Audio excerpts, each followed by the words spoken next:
আজকে আমি ভয়ানক একটা ব্যাপার নিয়ে বক্তব্য শুরু করতে চাই। আমাদের ধর্ম হলো সত্য ধর্ম, আর সত্য সুখবর যেমন প্রদান করে তেমনি সাবধান বাণীও প্রদান করে। আমাদের সকল নবী রাসূলদের, বিশেষত রাসূলুল্লাহ সাল্লাল্লাহু আলাইহি সাল্লামকে আল্লাহ আযজা ওয়া জাল্লা বর্ণনা করেছেন মুবাশশিরান ওয়া নাযীরান, সুসংবাদদাতা ও সতর্ককারী। যদি কেউ শুধু সুসংবাদ প্রদান করেন তাহলে সে সাবধান বাণীর কথা ভুলে যাবে, আর যদি শুধু সতর্ক করতে থাকেন তাহলে সে এতই হতাশ হয়ে পড়ে যে মনে করে ভালো খবর বলতে আসলে কিছু নেই। বুঝতে পারলেন? আমি চেষ্টা করেছি এই ভারসাম্য রক্ষা করার। যেহেতু এই মাসটি প্রত্যাশার মাস, তাই আমি সুসংবাদের উপর একটু বেশি জোর দিয়েছি। আল্লাহ আযজা ওয়া জাল্লার প্রতি আমাদের আশা এবং ভালোবাসা বৃদ্ধি করার চেষ্টা করেছি, কিন্তু এই একই সময়ে এর মাঝে একটা ভারসাম্য থাকতে হবে। যদিও আজকের বক্তব্যের শেষ অংশে আসার খবর আছে, কিন্তু শুরু করছি এমন একটা জায়গা থেকে যা অতটা আশাব্যঞ্জক নয়। দেখুন, আমাদের পূর্বের জাতি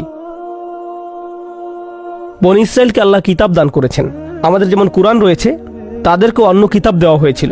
কুরআন যাকে বর্ণনা করেছে অন্য কুরআন হিসেবে, অর্থাৎ আগের কিতাব। তারা তাদের কিতাবকে গুরুত্ব দিয়ে গ্রহণ করেনি। তাদের মাঝে বেশ কিছু বিভ্রান্তিমূলক ধারণা গড়ে ওঠে। আমরা যদিও এত ভালো মুসলমান নই, সমস্যা নেই। আল্লাহ যদি আমাদের দোজখে ফেলেনও, সবচেয়ে খারাপ পরিস্থিতিতে আল্লাহ যদি আমাদের জাহান্নামে ফেলেনও, এটা হবে সাপ্তাহিক ছুটির মতো, কয়েকদিন মাত্র। কারণ তিনি আমাদের এতই ভালোবাসেন যে মুসলমানরা শেষমেশ তো জান্নাতে যাবেই। তাই আমরা যদিও জাহান্নামে যাই, সেটা হবে অল্প কিছু দিনের জন্য, সমস্যা নেই। লান তামাসসানান নারু ইল্লা আইয়ামাম মা'দুদাত, গুটি কয়েকদিন ছাড়া আগুন কখনো আমাদের স্পর্শ করবে না, কিছুদিন মাত্র। ব্যাপারটা হলো, জান্নাত জাহান্নামের পূর্বে বিচার দিবস রয়েছে, যেটি একদিনের জন্য, সেটা 1000 বছর লম্বা হবে। জান্নাত বা জাহান্নাম নয়, আল্লাহর কথা অনুযায়ী শুধু বিচারের দিনটি এত লম্বা হবে।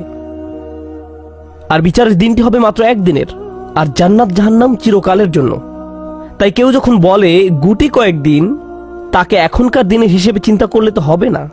বর্তমানে পৃথিবী তার অক্ষ বরাবর ঘুরে, আমরা সূর্যের উদিত হওয়া এবং অস্ত যাওয়া দেখি, কিন্তু কিয়ামতের দিন সূর্য, চাঁদ এবং পৃথিবীর সবকিছুকে ধ্বংস করে নতুন একটা ব্যবস্থাপনা তৈরি করা হবে। তাই আমরা এখন যেভাবে 24 ঘন্টার হিসেব করি, সেভাবে রাত দিনের হিসাব করলে তো চলবে না যখন আখিরাত শুরু হবে।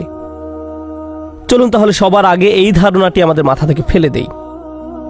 কোরআনের বহু জায়গায় জাহান্নামের আলোচনা করা হয়েছে, কিন্তু আমি শুধু কোরআন থেকে একটি বর্ণনা আপনাদের সামনে উপস্থাপন করতে চাই। আমার মতে এটি আল কোরআনের জাহান্নামের সবচেয়ে গুরুত্বপূর্ণ বর্ণনা। কোরআনের একজন ছাত্র হিসেবে আমি মনে করি এই বর্ণনাটি জাহান্নাম সম্পর্কে জানার শুরু মাত্র। কেউ যদি এই বর্ণনাটি বুঝতে পারে, তাহলে সে জাহান্নাম সম্পর্কে যথেষ্ট জানে। আয়াতটি শুরু করা হয়েছে এই কথা বলে, ওয়ালা ইন মাসসাতহুম, এমনকি যদিও। যখন আমরা বাংলায় বলি যদি আমি সেখানে যাই, যদি আমি সেখানে যাই, তাহলে তোমার সাথে দেখা হবে। কিন্তু কেউ যখন বলে যদিও আমি যাই, এর মানে হলো যাওয়ার সম্ভাবনা ক্ষীণ। তাই আয়াতটি যদিও দিয়ে শুরু হওয়ার মাধ্যমে এমন কিছু ঘটার সম্ভাবনা কমিয়ে দিয়েছে। এভাবে বলার মাধ্যমে আল্লাহ কোনো কিছুর উপর জোর কমিয়ে দেন। সহজ কথায় তিনি বাক্যটিকে দুর্বল করে দিচ্ছেন। যদিও, যদিও কি? যদিও মাসসাতহুম, যদিও এটা তাদের স্পর্শ করে। আরবিতে মাসসা অর্থ কোনো কিছু যখন আপনাকে সামান্যতম স্পর্শ করে, যেমন কোনো মাছি যখন কোনো মতে স্পর্শ করে, যদি সেকেন্ডের জন্য স্পর্শ করে তখন তাকে বলা হয় মাস। সুতরাং এটা যদি তাদেরকে কোনো মতে স্পর্শ করে 1 সেকেন্ডের জন্য, মাসসাতহুম। এখন কি তাদের স্পর্শ করে? আপনারা হয়তো ভাবছেন আগুন যদি তাদের স্পর্শ করে। আল্লাহ বলছেন নাফহাতুন, একটা হালকা বাতাস যদি তাদের স্পর্শ করে। চলুন এই বাতাস নিয়ে একটু আলোচনা করা যাক।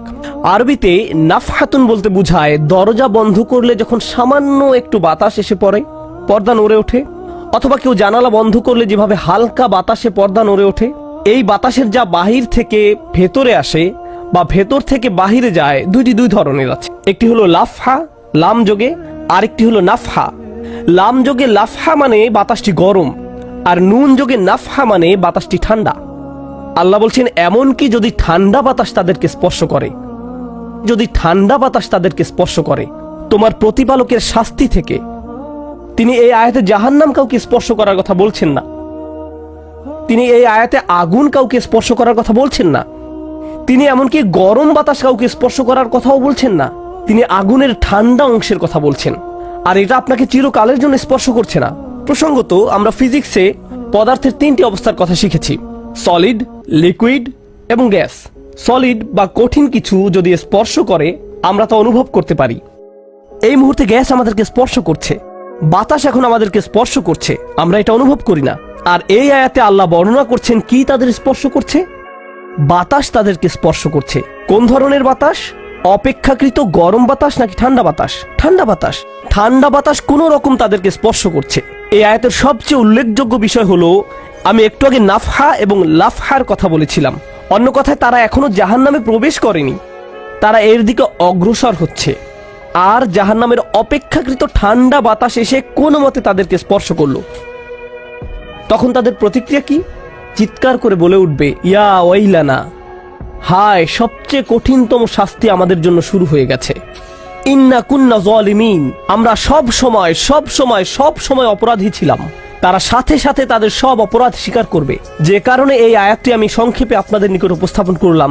প্রথমত, এই আয়াতে আল্লাহ জাহান্নামের শাস্তির অভিজ্ঞতা বর্ণনা করছেন না। আল্লাহ সকল বিশ্বাসীকে জাহান্নামের আগুন থেকে মুক্ত রাখুন। কিন্তু আল্লাহ এখানে বর্ণনা করছেন, এমনকি জাহান্নামের আগুনের কাছে গেলে এবং ক্ষণিকের জন্য এর বাতাসের সামান্য স্পর্শ লাগলে একজন মানুষ চিন্তা করা শুরু করবে, এর চেয়ে আর ভয়ঙ্কর কোনো শাস্তি হতে পারে না। এজন্যই আল্লাহ দোজখের আগুন সম্পর্কে বলছেন, ইন্নাহা সাআত মুস্তাকাররা ওয়া মুকামা, নিশ্চয়ই তা অবস্থানস্থল ও আবাসস্থল হিসাবে কতই না নিকৃষ্ট। অল্প এবং বেশি যে কোনো সময়ের জন্য ওটা কত নিকৃষ্ট জায়গা। 1 সেকেন্ডের জন্য এটা ভাববেন না যে আমি তো খারাপ, আল্লাহ যদি আমাকে জাহান্নামে ফেলেনও, এক সময় তো আমি এখান থেকে মুক্তি পাবো। এই ধরনের চিন্তাকে কখনো প্রশ্রয় দিবেন না। এই ভূমিকা দেওয়ার পর যখন বিচার দিবস শুরু হবে, যখন সমগ্র মানব জাতি একত্রিত হবে, তারা জানে না কোথায় যাবে, তারা জানে না কোন দিকে ফিরবে। এই ঘটনা আসলে রাসূলুল্লাহ সাল্লাল্লাহু আলাইহি সাল্লামের একটি হাদিসে উল্লেখ করা হয়েছে এবং জ্ঞানের প্রতি মুসলমানদের আগ্রহ ছিল সব সময়। তো একবার কিছু মানুষ বিখ্যাত সাহাবী আনাস ইবনে মালিক রাদিয়াল্লাহু তাআলা আনহুর কাছে এলো, কারণ মানুষ লোকমুখে এই খবর পেয়েছিল যে আনাস এই হাদিসটি জানতেন, আর এটি অনেক বড় একটি হাদিস, বুখারী শরীফে বর্ণিত আছে। এই ঘটনা ঘটে রাসূলুল্লাহ সাল্লাল্লাহু আলাইহি সাল্লামের ইন্তেকালের পরে। তিনি বলেন, হাদ্দাসানা মুহাম্মাদুন সাল্লাল্লাহু আলাইহি ওয়াসাল্লাম। এখন আনাস রাদিয়াল্লাহু তাআলা আনহু কথা বলছেন। তিনি বলেন, রাসূলুল্লাহ সাল্লাল্লাহু আলাইহি সাল্লাম আমাদের বলেছেন, ইযা কানা ইয়াউমুল কিয়ামাতি মা জান্নাসু বা'দুহুম ফি বা'দ।